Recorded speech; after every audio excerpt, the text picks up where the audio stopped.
you have direct effects on learning capability. I saw recently a study where boys had been subjected to a linguistic language test, and when they were exposed in the double-blind fashion to mobile phones, they did less well. So actually the microwaves as such makes you dumber. Okay. Yeah.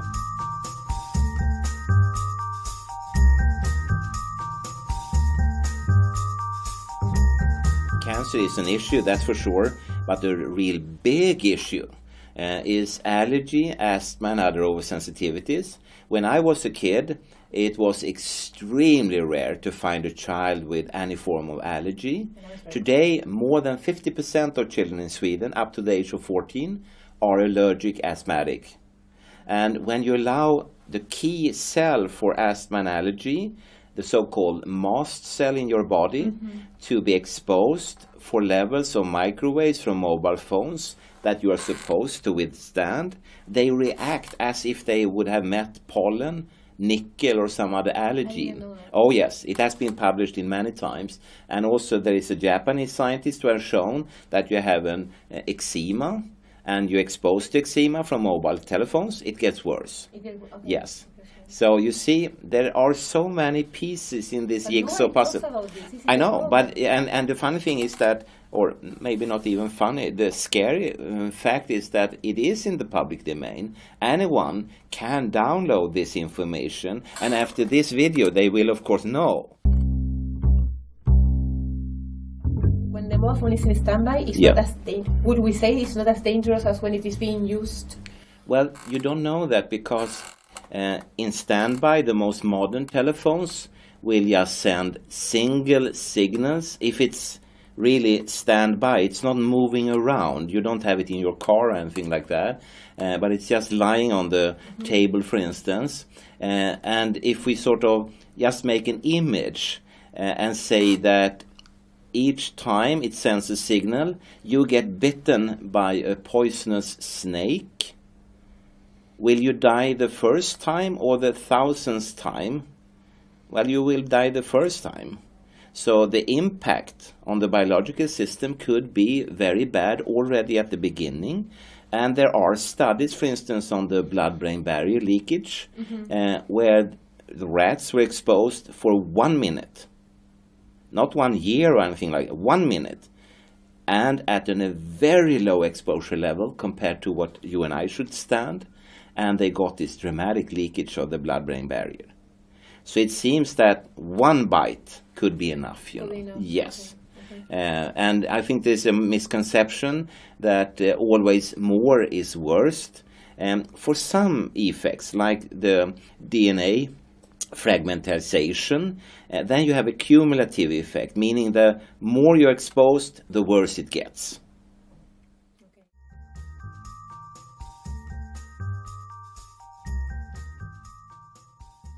The fragmentization of the DNA molecules, that's a genotoxic effect. If mobile phones, e-readers and Wi-Fi and so on, if there would be a food item or a pharmaceutical drug showing such genotoxic effects, it will immediately be prohibited and forbidden. Immediately. Because mankind has agreed upon genotoxic effects never. But mobile phones have that. And this year, something very peculiar has happened, and which actually stressed me a lot. You know, now we talk about one scientific field, namely health effects of electromagnetic fields. There are other scientists in completely other fields who don't know a thing about this at all, and they are not even interested.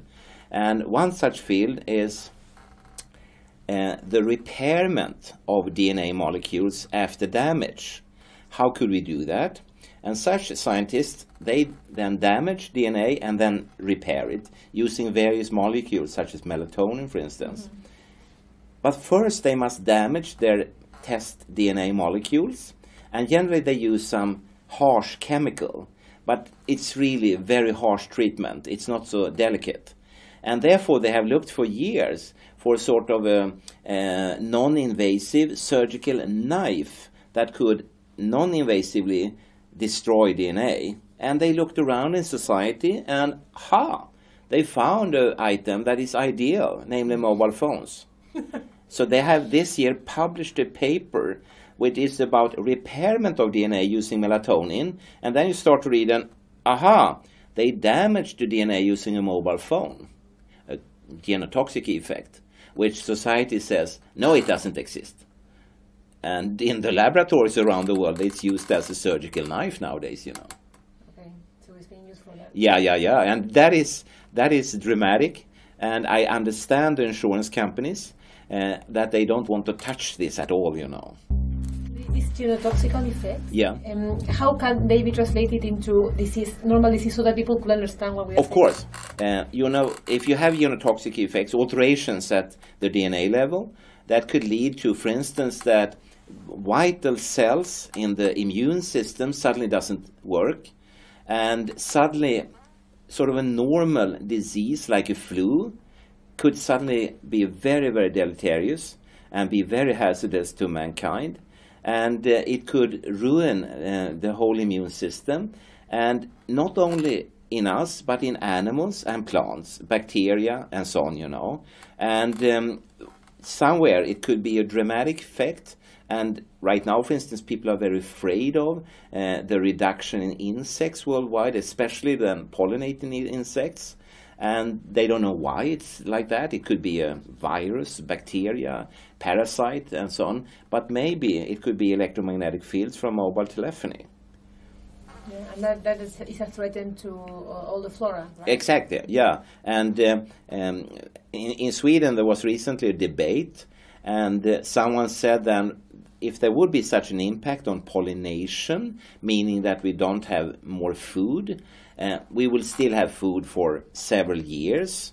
And then there was another expert, no, not several years, we have for several months in Sweden. But then the third expert said, no, you don't even have for a week before it will be riots in the street and people killing each other over food. So the preparedness of society is not very strong, you know. So we don't even know what the effects would be. No, exactly. So, but also when we go back to genotoxic effects, that could be the start of cancer, for instance. Okay. It could, yeah, and the most serious effect is, of course, damage to sperm cells and egg cells, and then there will not be any tomorrow, you know. So. Because there's been an increase on infertility. Yes, yeah. And they still don't know exactly the reason. Exactly, and what they see is that they have, in Europe, for instance, a dramatic reduction in sperm quality in men, and they don't know why. And then they have done experimental work using a mobile phone as an exposure, and then the sperm cell quality went down. Motility, morphology, viability, etc. So sperm cells should not buy and own mobile phones or e-readers or Wi-Fi and so on. But they're exposed. While we talk, everyone on the street, they are exposed. And the coffee shop says, free Wi-Fi. They could just as well maybe say, we will kill your sperm cells for free.